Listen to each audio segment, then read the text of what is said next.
Louvado seja Deus, mais uma vez a graça e a paz. Amém. Amém. Irmãos, hoje vamos falar de um tema bastante oportuno. Vamos falar da inerrância das Escrituras. Já vou adiantar o tema da mensagem. O tema da mensagem é a inerrante palavra de Deus. Abram suas Bíblias inicialmente.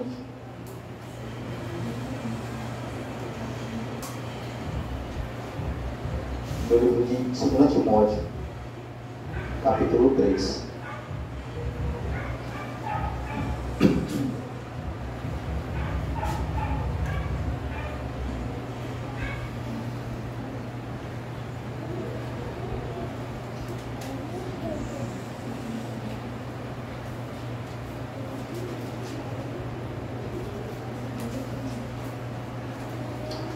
A inerrante palavra de Deus.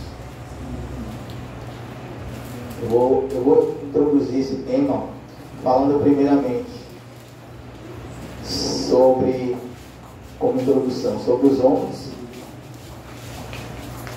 como parte da pregação inicial, sobre os homens os quais falam e defendem erros nas Escrituras, e posteriormente porque devemos confiar plenamente na palavra de Deus. Primeiro vamos ler 2 Timóteo, capítulo 3, versículo 1 ao 5. Diz assim: Sabe, porém, isto, nos últimos dias sobrevirão tempos difíceis, pois os homens serão egoístas, avarentos, jactanciosos, arrogantes, blasfemadores, desobedientes aos pais, ingratos e irreverentes, desafeiçoados, implacáveis, caluniadores, sem domínio de si, cruéis, inimigos do bem, traidores, atrevidos, enfatuados, mais amigos dos prazeres do que amigos de Deus. Vamos orar? Soberano Deus, eterno Pai, Deus Todo-Poderoso, louvado seja o teu santo nome. Meu Pai, nos ajude nesta manhã, que a tua palavra ela nos ajude, meu Pai, a ter a plena confiança necessária no Senhor e na tua palavra, que é inerrante, que é poderosa, que é eficaz. Que através dela, meu Pai, possamos sermos aperfeiçoados à imagem do nosso Senhor e Salvador Jesus Cristo. E assim teu nome seja glorificado através das nossas vidas. Em nome de Jesus. Amém. Irmãos, vivemos um momento da história em que a inerrância das Escrituras está sendo atacada, como talvez nunca antes.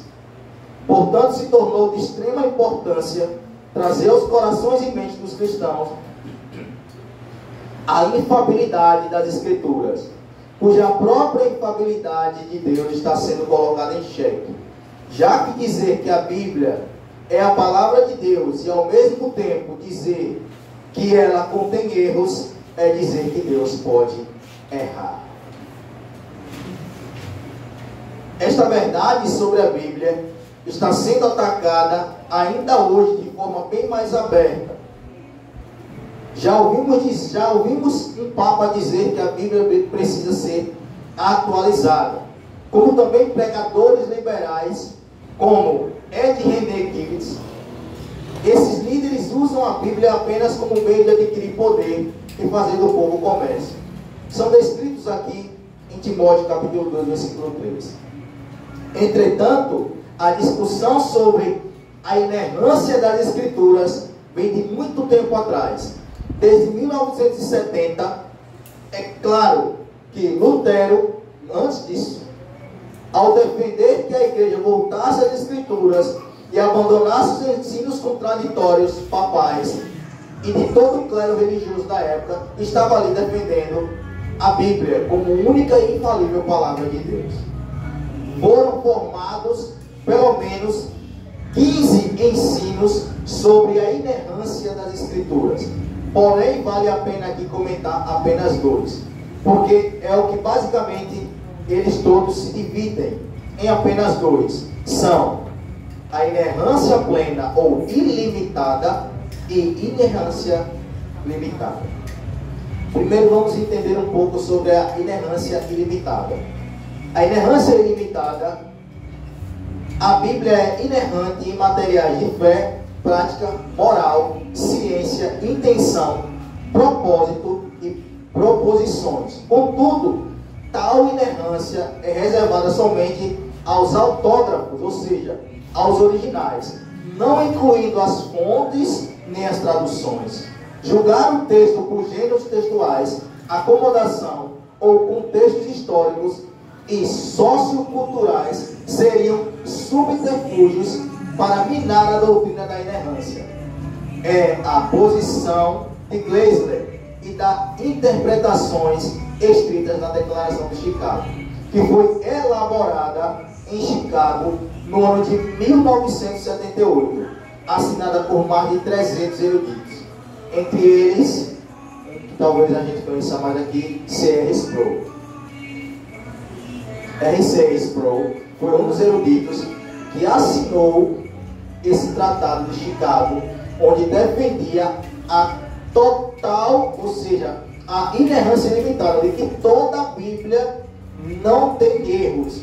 Toda a Bíblia ela é inspirada e ela não pode ter erros. Chamada de inerrância ilimitada ou inerrância plena. Alguns pontos que são defendidos dentro dessa posição é: a Bíblia foi inspirada por Deus, a Bíblia é o testemunho de Deus sobre si mesmo, a Bíblia é a verdade que Deus fala e Deus fala a verdade, a Bíblia é exata, perfeita e confiável. Esses são alguns pontos que a inerrância ilimitada defende. Já a inerrância limitada, ela defende, ou inerrância funcional, ela defende que a Bíblia só é inerrante nas questões da fé e da prática, mas não na questão histórica, ciência ou literatura. Ou seja, não é o artefato contextual bíblico que seja inerrante, mas a sua intenção. O propósito principal da Bíblia seria fornecer orientação espiritual, não ensinar fatos científicos ou históricos. E um dos seus entendimentos de inerrância, próximo do conceito da infalibilidade, é defendida pelos teólogos reformados de Beckwith e Jack Rogers e Donald McKee. A inerrância limitada, ela entende basicamente o seguinte, que a Bíblia só é inerrante no contexto da salvação. Quando se trata de falar da salvação, de soterologia, a Bíblia não contém erros, mas de todos os outros fundamentos, como ciência e contextos históricos, pode sim haver discrepâncias. Esses homens, Beckwith e Jack Rogers e Donald McKee, eram homens que entendiam que esse entendimento estava próximo da infalibilidade. Era um dos entendimentos de inerrância próximo do conceito da infalibilidade, mas não traz em si a inerrância total. E onde se leva a expiação limitada? Qual a gravidade da expiação limitada? A expiação limitada, ao dizer que só a salvação, só quando Deus está falando da vida eterna, Deus não pode errar, é afirmar que a Bíblia, primeiramente, ela contém erros, e que ao pregar para alguém esse evangelho, como definir para ele aquilo que é verdade e que não é? Se você mesmo não consegue acreditar na total inerrância da palavra de Deus, como pedir para os ímpios crerem nisso? Como pregar a palavra de Deus para alguém dizendo: olha, eu estou pregando para você esse texto aqui, mas somente a parte que eu falei de salvação é que é verdadeiramente infalível. Como pregar isso para as pessoas? Dizer que a Bíblia é inerrantemente limitada é dizer que ela é completamente um erro, porque meias verdades tornam mentiras inteiras. Se eu não consigo defender a Bíblia como um todo, defender entre porque vamos ver aqui que ela é auto-inerrante, ela ela é autoritativa. Nós vamos ver aqui.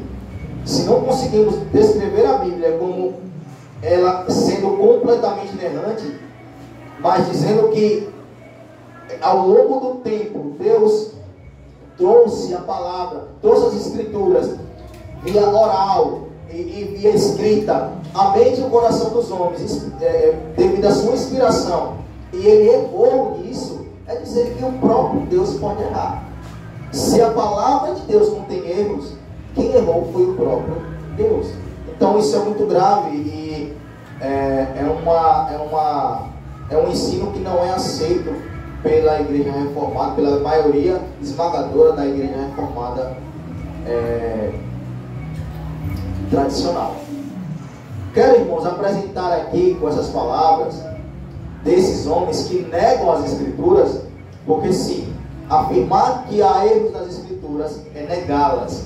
São a mesma coisa. Tais homens não são confiáveis e as Escrituras falam sobre eles. Rapidamente vamos apresentar quem são esses homens. Vamos abrir a Bíblia novamente no livro de Timóteo, capítulo 3, para que fique claro, irmãos, sobre esses homens. Romanos 3, 4. Seja Deus verdadeiro e todo homem mentiroso. Vamos voltar ao texto. Sabe, porém, isto, irmãos: nos últimos dias sobrevirão tempos difíceis, pois os homens serão egoístas, avarentos, jactanciosos, arrogantes, blasfemadores, desobedientes, ingratos, irreverentes, desabençoados, implacáveis, caluniadores, sem domínio próprio, cruéis, inimigos do bem, traidores, atrevidos, enfatuados, mais amigos dos prazeres do que de Deus, tendo forma de piedade, negando entretanto o poder. Foge destes também. Todos nós sabemos, irmãos, quão próximo está a volta de Jesus Cristo. E o diabo sabe que pouco tempo lhe resta. Portanto, temos visto a sua fúria contra tudo que se chama Deus se tipificar nos últimos anos. Usando seus ministros, Satanás tem levado milhões de pessoas ao erro e, consequentemente, ao inferno, através dos seus falsos mestres. E um dos pontos marcantes dessa geração de falsos mestres é atacar a inerrância das Escrituras, ou seja, o quanto podemos confiar nas Escrituras. Os tais são apresentados aqui como, Timóteo capítulo 1, versículo 5, diz: eles são egoístas. Irmãos, esses homens, ao buscarem falar que a Bíblia contém erros, eles não apresentam somente egoísmo, porque eles só pensam em si mesmos. Eles querem usar esse mecanismo simplesmente para tirar vantagem para si mesmos. Eles não se importam com as pessoas que vão ouvir as suas falsas doutrinas. Tudo que eles querem, ao dizer que a Bíblia contém erros, é conseguir pregar tudo e qualquer tipo de doutrina nas suas denominações, e assim trazer para eles o máximo de prosélitos possíveis. E esses homens, a Bíblia fala que eles são como nuvens sem chuva, impelidas pelo vento. Eles são homens que percorrem o mundo e fazendo discípulos, prosélitos, discípulos. E quando eles fazem esses discípulos, tornam eles 2 vezes mais filhos do inferno do que eles mesmos. São egoístas, irmãos. Eles não têm preocupação nenhuma com o seu próximo. Tudo que eles têm por interesse está no seu próprio reino. E, consequentemente, avarentos, usando da palavra de Deus para mercadejar as pessoas, usando as pessoas como comércio, enriquecem e adquirem poder, tendo exatamente isso como propósito: ser influentes no seu próprio meio, trazendo consigo a destruição e o caminho que leva à ruína, arrastando multidões para com si mesmos no inferno. Porque, irmão, a avareza, ela é pecado. Sabemos que o pecado da avareza é o pecado da idolatria, é o amor ao dinheiro. Esses homens, eles amam o dinheiro. Eles usam a palavra de Deus como comércio para subtrair fortunas Você percebe que a maioria desses homens que pregam esse tipo de doutrina são homens extremamente ricos e eles esbanjam essa riqueza. É engraçado que eles não fazem questão de esconder quão rico eles têm se tornado ao mercadejar a palavra de Deus. Esbanjam com relógios de ouro, carros milionários, carros de luxo, suas casas, suas mansões, andam de helicóptero, e eles esbanjam isso. Suas enormes fazendas são expostas, enquanto as suas ovelhas ou seus bodes, por assim dizer, definham, são avarentos. E por que eles agem assim? Porque eles são também irreverentes. São homens que não têm o menor temor de Deus nos seus corações. Eles são irreverentes. A ideia de irreverente é de alguém que é profano, que é maligno, que é mau. Ele é irreverente ao ponto de não ter o menor temor sobre como aplicar a palavra de Deus a si mesmo e ao ensinar as outras pessoas. Essa irreverência traz eles a ousadia de, mesmo sendo confrontados pela verdade, implacáveis, como o texto diz, implacavelmente permanecerem nos seus maus caminhos. Por isso são inimigos do bem. Eles são inimigos da verdade. Essas pessoas, elas não têm prazer no bem, que é a palavra de Deus, pura e verdadeira. Eles através das suas insolências, da sua irreverência, por entenderem que a verdadeira palavra de Deus não seria para eles algo produtivo, não traria para eles benefício próprio algum, eles preferem permanecerem inimigos de Deus, confrontando diariamente o seu Criador em prol das riquezas materiais. Eles são assim, eles preferem o mundo do que a Deus. Por isso eles são traidores. Assim como Judas, que andou com Cristo, esses homens, ao abrir a Bíblia, eles se deparam com a verdade de Deus. Porque a Bíblia que eles abrem e leem é a mesma que hoje estamos lendo aqui agora. A questão é que quando eles abrem as Escrituras, a leitura prática que eles fazem das doutrinas essenciais, na verdade, eles não pregam as doutrinas essenciais da fé.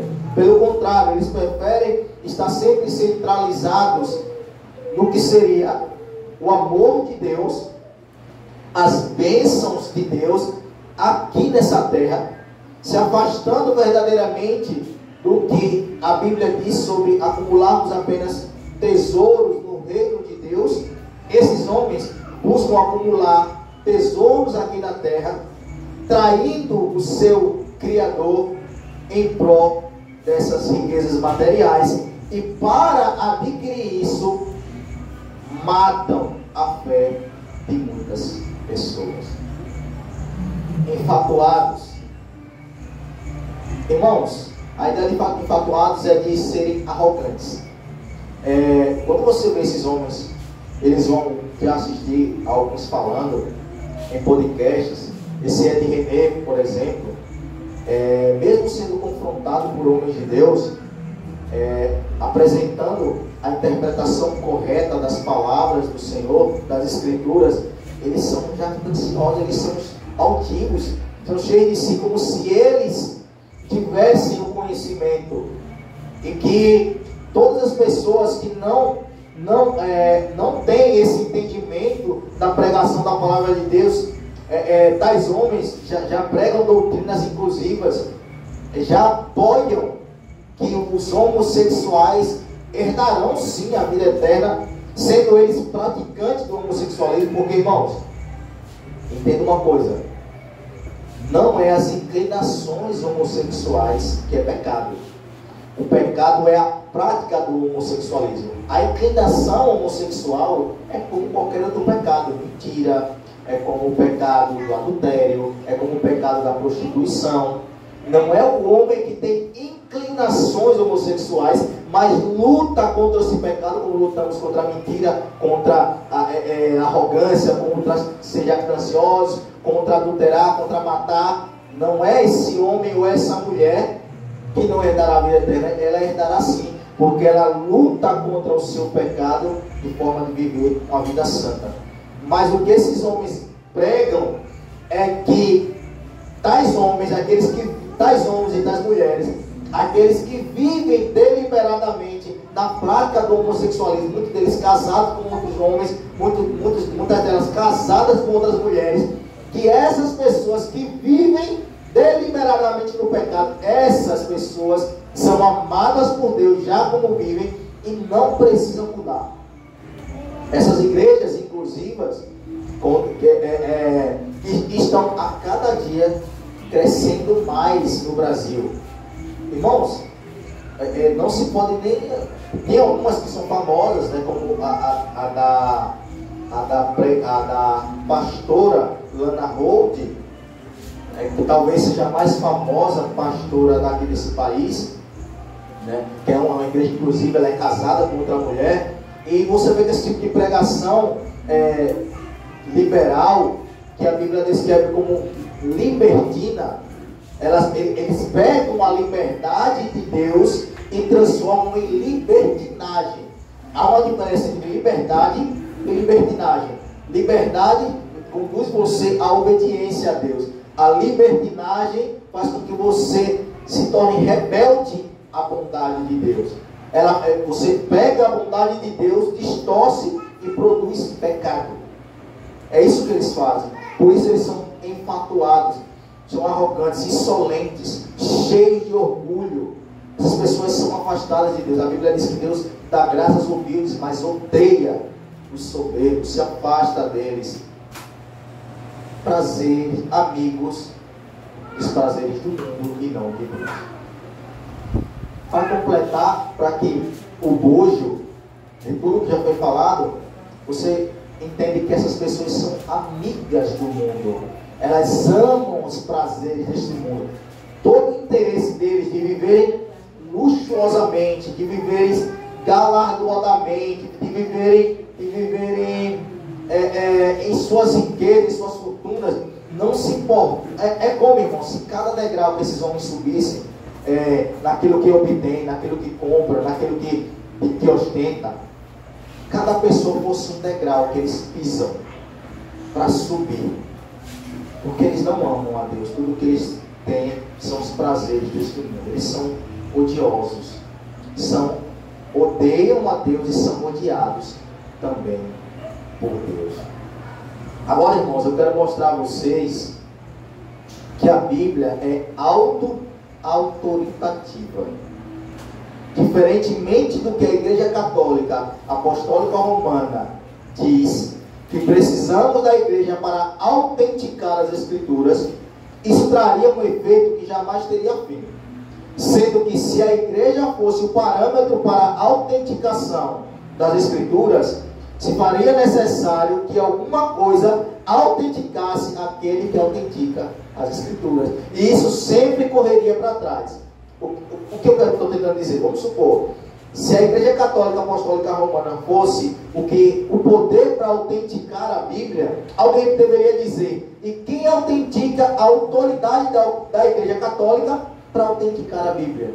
E sempre teria algo continuadamente. Quem autenticaria a Igreja Católica teria que ser autenticado por outro, e esse ciclo jamais acabaria.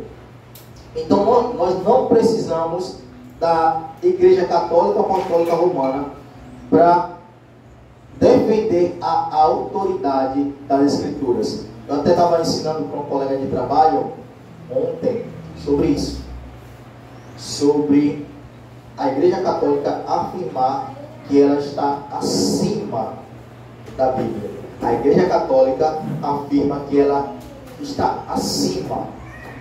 Há um padre que na pregação ele diz assim, numa pregação não, ele está sentado argumentando, e ele diz que a partir do momento que alguém ler as Escrituras, repare que é absurdo, ler as Escrituras para interpretar a igreja, por assim dizer, já não é mais católico, já se tornou protestante. Não é para abrir a Bíblia, não é para ouvir o que o padre diz, ou o que o Papa disser, e aquilo é a autoridade máxima acima das Escrituras, porque a Bíblia só é a Bíblia por causa da Igreja Católica, é o que eles alegam. E eu mostrei um vídeo para ela sobre isso, e ela identificou que isso não poderia ser verdade, graças a Deus. E é o que vemos hoje. É pena, é triste ver que pessoas no meio evangélico, como já foi falado aqui em cima, também se pronunciam assim. Além de dizer, de tentar incluir o máximo de pessoas nesse bojo do pecado, Ed René também já disse que a Bíblia precisava ser atualizada. O Papa disse que a Bíblia precisava ser atualizada. Ed René, entre outros homens também, que dizem que a Bíblia precisa ser atualizada. Entretanto, ao ler as Escrituras, percebemos que a Bíblia é auto-autoritativa. Ou seja, as Escrituras, ela mesma determina sua veracidade e inerrância. Como sendo a palavra de Deus, vamos identificar aqui, através de alguns textos, que claramente expressam que a Bíblia tem a sua autoridade em si mesma, não precisando de nenhuma autoridade externa que possa dar legalidade a essa autoridade. Vamos começar pelo texto. Abram suas Bíblias em 1 Coríntios, capítulo 2.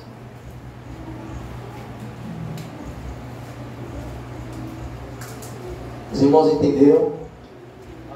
Quando a Bíblia quer dizer que a Bíblia é auto-autoritativa, ela não precisa de nenhuma autoridade externa. Ela mesma é a autoridade sobre ela. Ela mesma diz: eu sou a autoridade máxima, porque ela é a palavra de Deus. 1 Coríntios capítulo 2, versículos 4 e 5. Amém?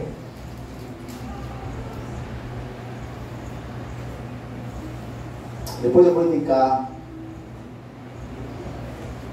uma série de vídeos de um pastor que ele está tratando sobre esse assunto, que foi também a inspiração para que eu pudesse trazer essa palavra hoje.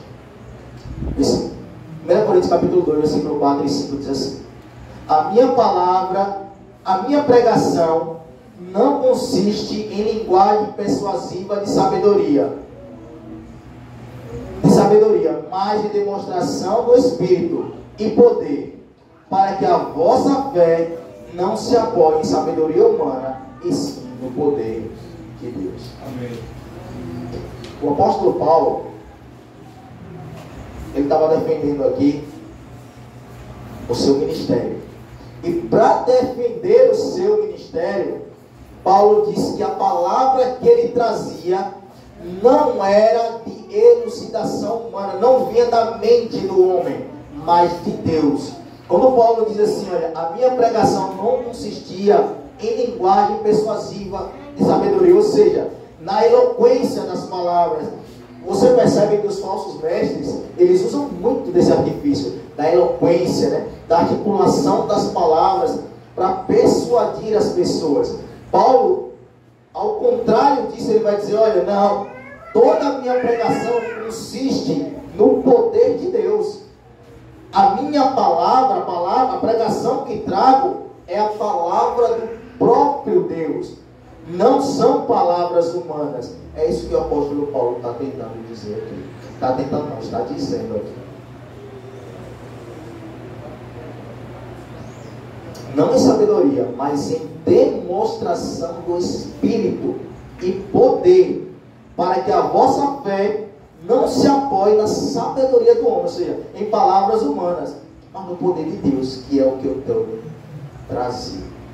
Irmãos, é necessário entender que apesar de Paulo estar falando aqui da sua pregação, que a sua pregação é o poder de Deus, ou seja, a palavra de Deus, como também ele diz em Romanos capítulo 1, versículo 16, eu não me envergonho do Evangelho, porque é poder de Deus, para a salvação de todo aquele que crê. Você pode entender que o mesmo vale para todas as pregações de todos os autores das Escrituras. O que se pode entender aqui é que toda a Escritura é a palavra de Deus. Vejamos isso agora. Abram suas Bíblias em Hebreus capítulo 6, versículo 17 e 18.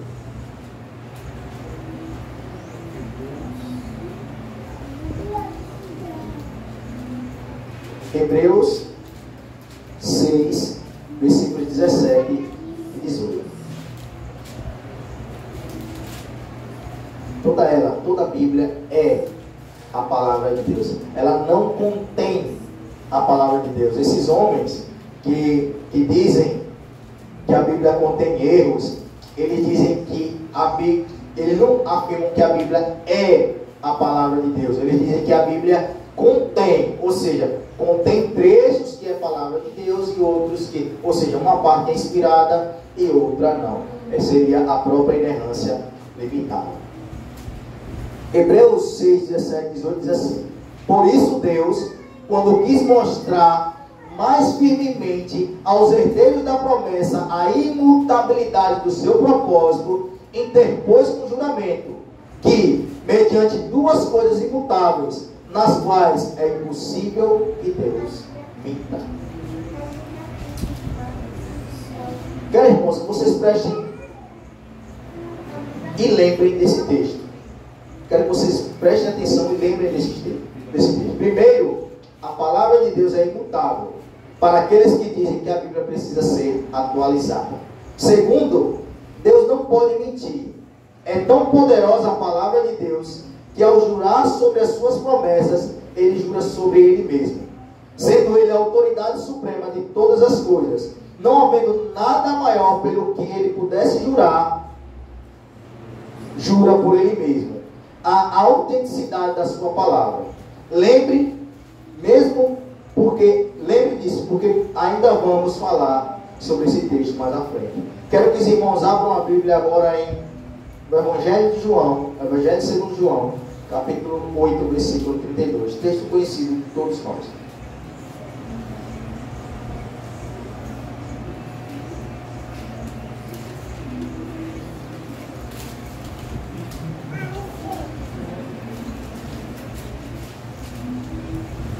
Evangelho segundo João, capítulo 8, versículo 32, diz assim: e conhecereis a verdade, e a verdade vos libertará.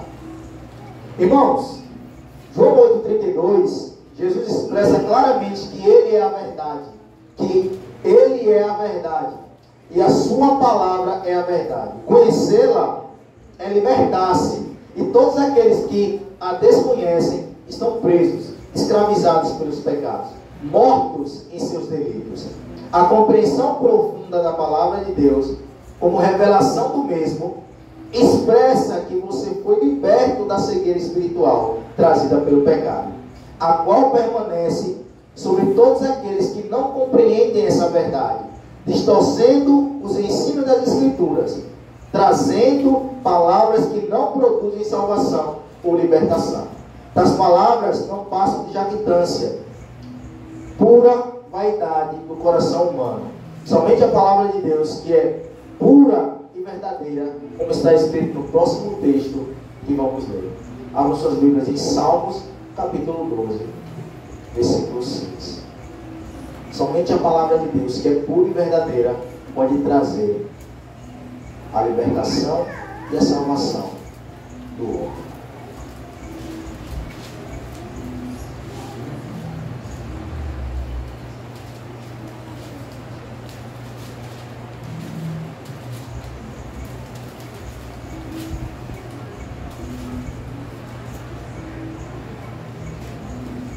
Amém? Salmos 12, versículo 6. Diz assim: as palavras do Senhor são palavras puras, prata refinada em cadinho de barro, depurada 7 vezes. Ou seja, a palavra do Senhor é completamente pura. Tudo que Deus faz são verdade e justiça, e fiéis todos os seus preceitos. Salmos 111, versículo 7. Esses textos bíblicos ficam representados por esses dois últimos textos que leremos, irmãos. Veja, Salmos vai dizer que a palavra do Senhor é pura, como prata refinada em cantil de barro, 7 vezes depurada.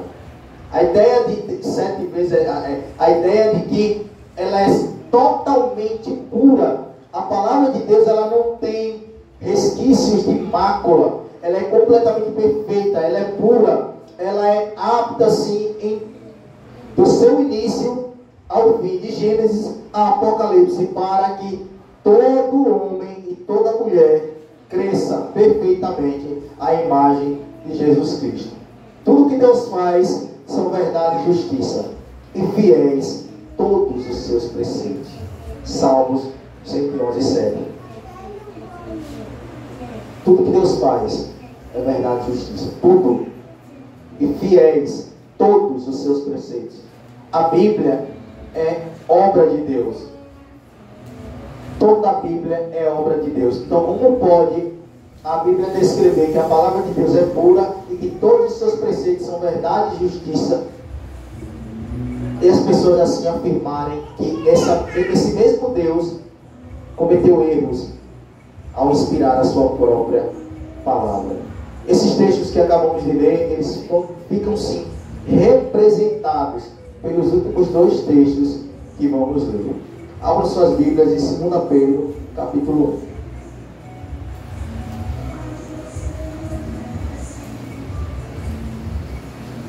Versículos 20 e 21.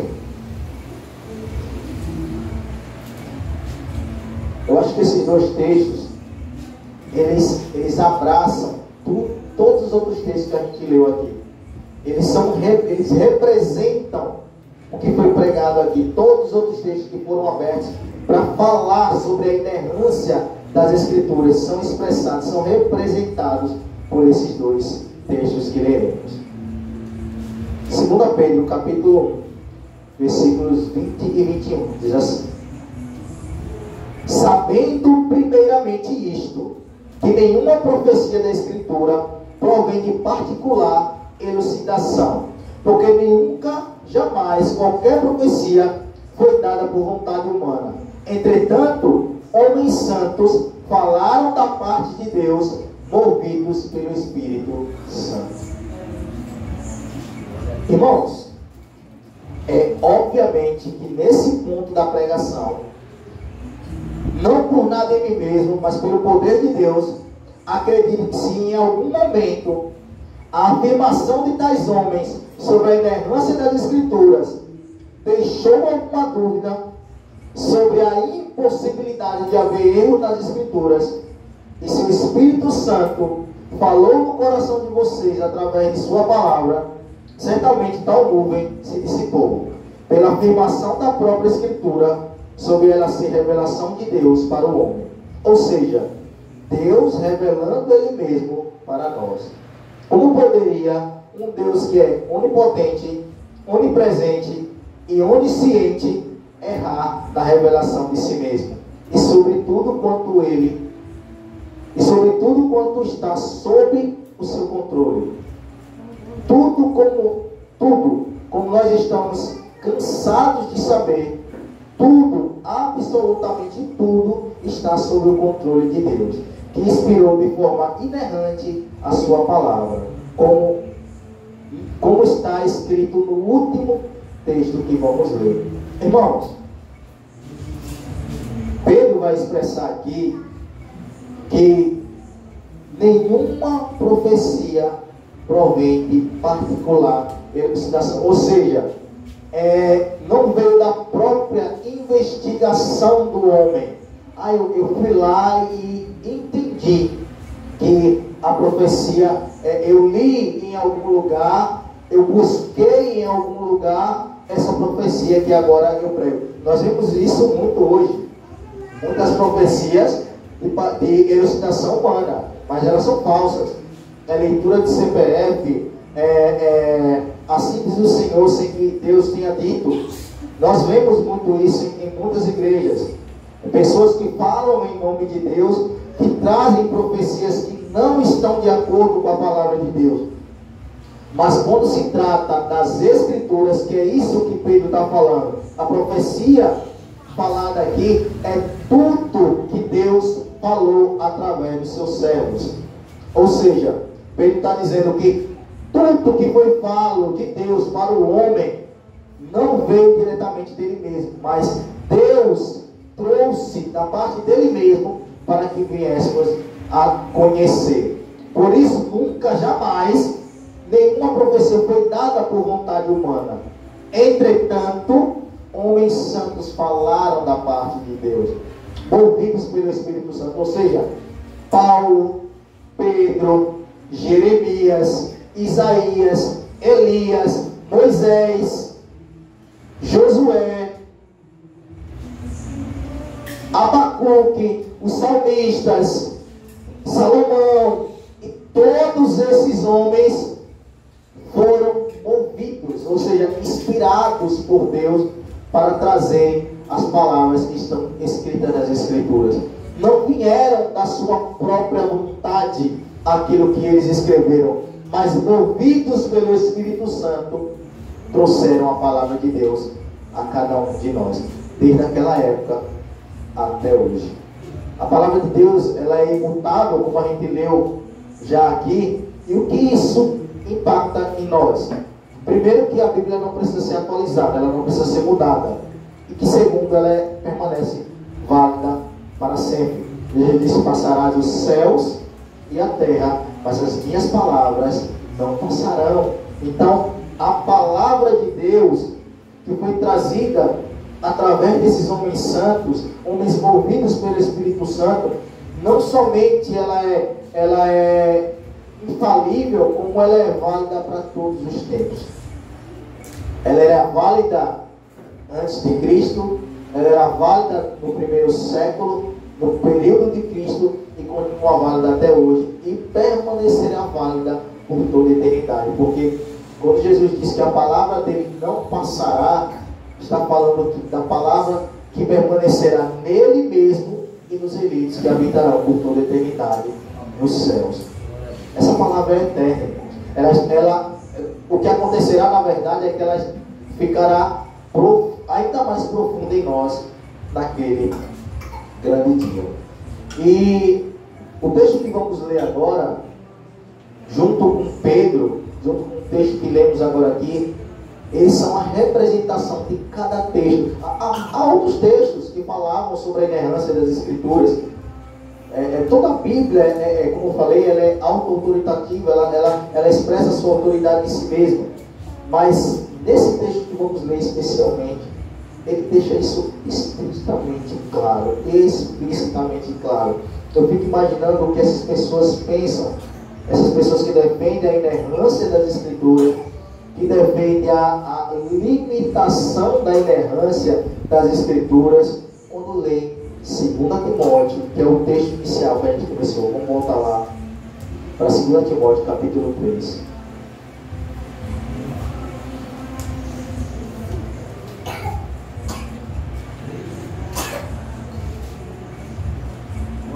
Versículos 16 e 17. Eu fico pensando como o homem pode defender a inerrância limitada da palavra de Deus. É não conhecer a Deus. Todo que disser que a Bíblia é limitadamente inerrante, ou seja, que há textos que são inspirados e textos que não são inspirados, eles não conhecem a Deus, porque eles expressam que Deus pode errar. Timóteo, Paulo, na verdade, ao mandar a carta para Timóteo, enviar a carta a Timóteo, ele vai deixar claro para Timóteo que toda a Bíblia é sim inerrante. Vamos ler. 2 Timóteo capítulo 3, versículos 16 e 17. Toda a Escritura é inspirada por Deus, útil para o ensino e para a repreensão, para a correção e para a educação na justiça, a fim de que todo homem de Deus seja perfeito e perfeitamente habilitado para toda boa obra. Note que no versículo 16, Paulo vai dizer que, e aqui é necessário compreender o seguinte: Paulo era um exímio conhecedor do Velho Testamento. Lembre que Paulo, antes de se converter ao Senhor, ele perseguia a igreja pela má compreensão do Velho Testamento, mas Paulo era um, entre os seus colegas, que estava acima, ele era exemplar, acima da média na sua classe de estudiosos do Velho Testamento. Paulo, ele mesmo vai dizer que no zelo com a palavra, perseguidor da igreja.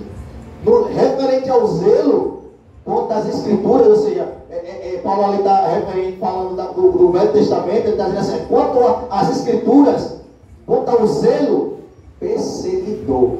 Paulo era tão compreendido, Paulo era tão profundo no estudo da palavra do Velho Testamento, das escrituras, que ao entender, o entendimento que ele tinha das escrituras levou Paulo a perseguir. A ideia de Paulo perseguir a igreja ali é de que aqueles homens estavam trazendo heresias à palavra de Deus. Lógico que isso não exime Paulo da responsabilidade de ter perseguido a igreja de Cristo, e ele mesmo depois vai se chamar de pior dos seguidores de Cristo por ter perseguido a igreja do Senhor.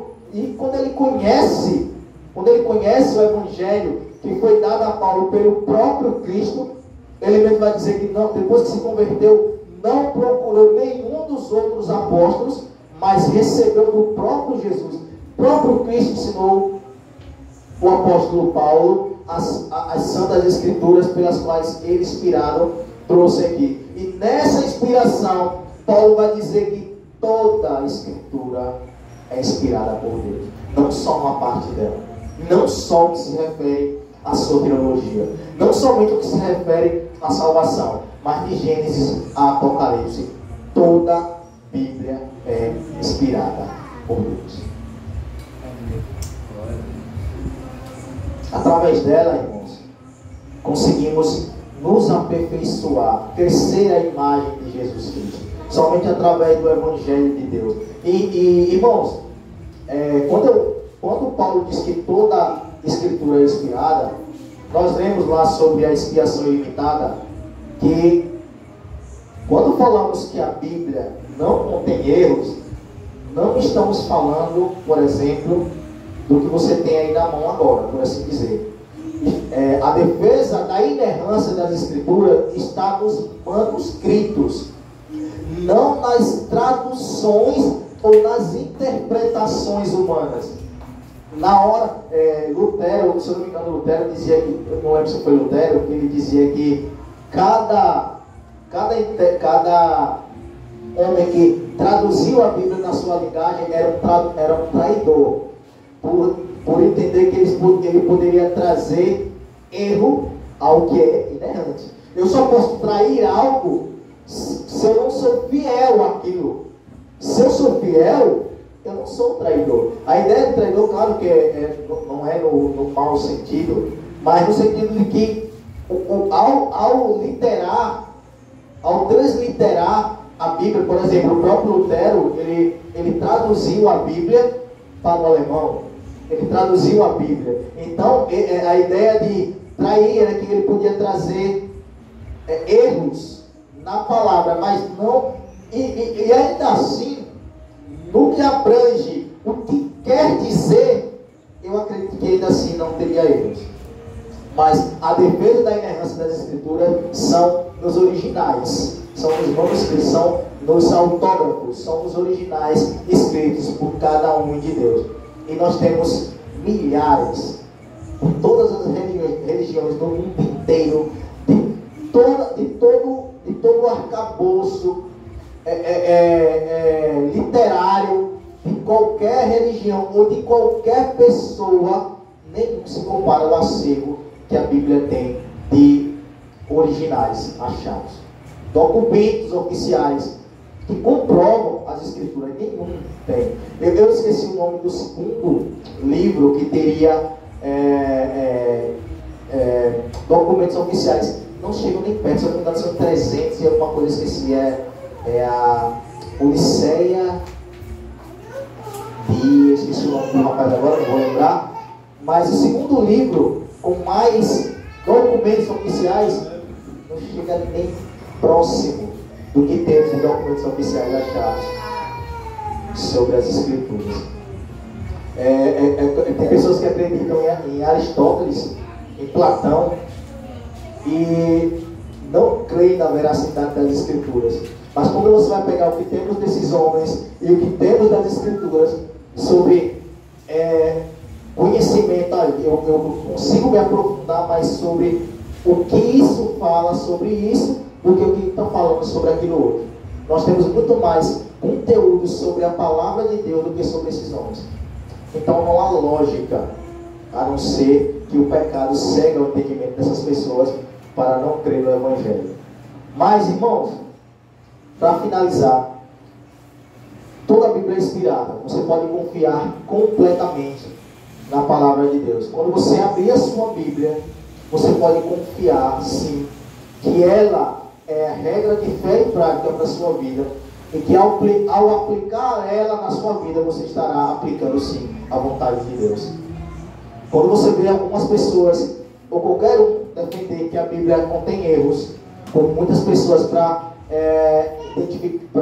permanecerem nos seus pecados, para tentarem criar um espantalho sobre a forma como elas conduzem a sua vida, dizem: não, a Bíblia está cheia de erros, a Bíblia precisa ser atualizada, a Bíblia contém erros, a Bíblia tem contradições. O fato de não conseguirmos interpretar alguns textos bíblicos não significa que o texto bíblico está errado, só que nós somos limitados. A nossa limitação não deve trazer erros às Escrituras, deve trazer humildade a cada homem e entender que o que Deus revelou, o que Deus trouxe, que trouxe entendimento a nós, glorifiquemos e louvemos o teu santo nome. Naquilo que Deus não nos capacitou a entender, aguardemos novos céus e nova terra, porque lá sim teremos essa disponibilidade. Irmãos, não há nada além da palavra de Deus que nos possa habilitar para toda boa obra.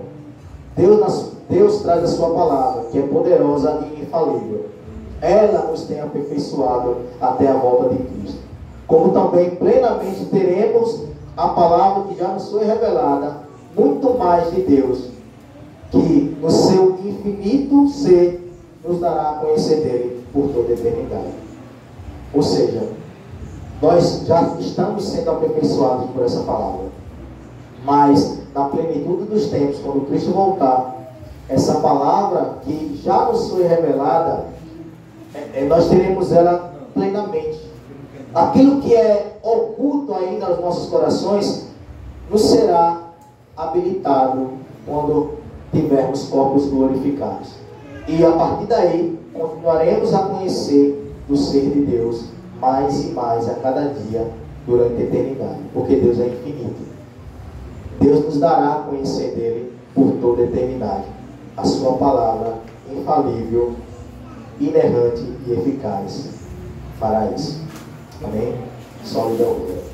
Vamos ficar de pé, vamos ceiar para a glória de Deus.